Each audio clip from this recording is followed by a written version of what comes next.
Chers jeunes, cette foire est pour vous une occasion de prise de conscience des enjeux et des opportunités qui vous sont offertes par le biais de la formation technique et de la qualification professionnelle dans la construction de votre avenir et en vue de servir dignement votre pays.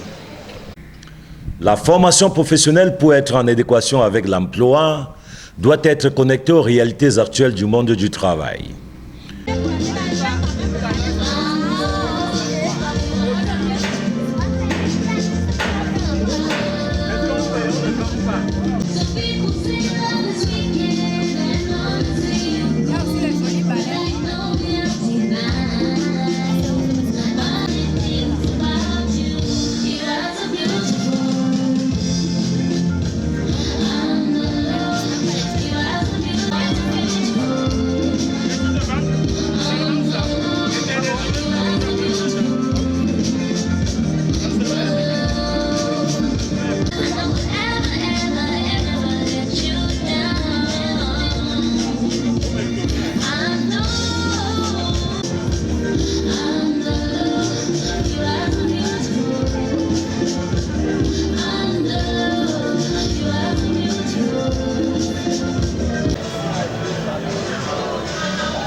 Une hydropompe à motricité humaine, réponse des élèves de 3e année aux problèmes d'eau potable que connaît le Cameroun.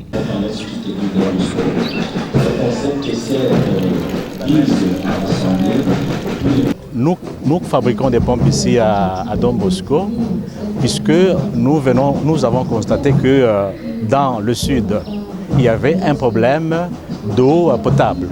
Donc ceci nous amène au fait à réfléchir, à penser sur ce projet hydropompe.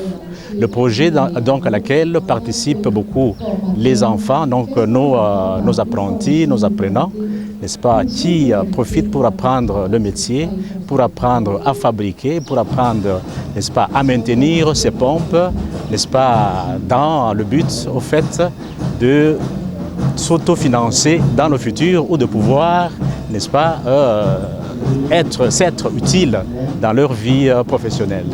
Ce samedi à Bolova, élèves et enseignants des établissements d'enseignement professionnel, des écoles de formation, des petites et moyennes entreprises sont pour la 4e année autour d'une idée novatrice, la foire des métiers.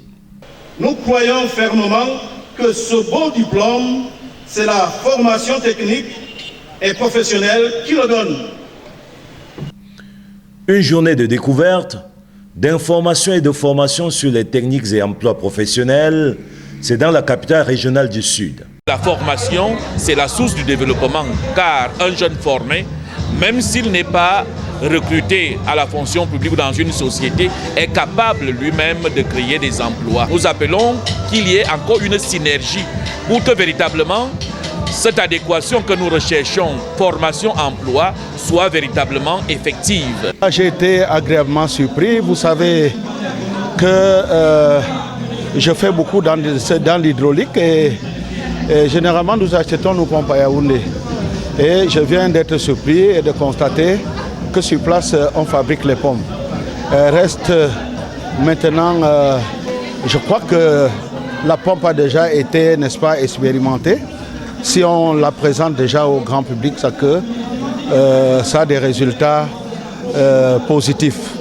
Et je tiens donc à remercier le directeur de l'Institut Don Bosco et déjà je ferai également une expérience en achetant une ou deux pompes à condition que le prix soit abordable.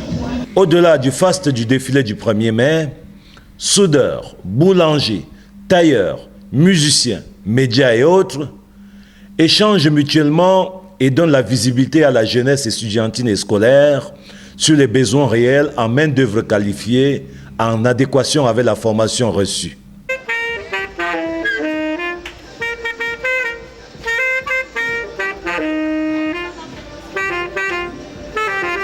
Autorités municipales, traditionnelles et parents ont loué cette initiative organisée avec le soutien de l'Union européenne.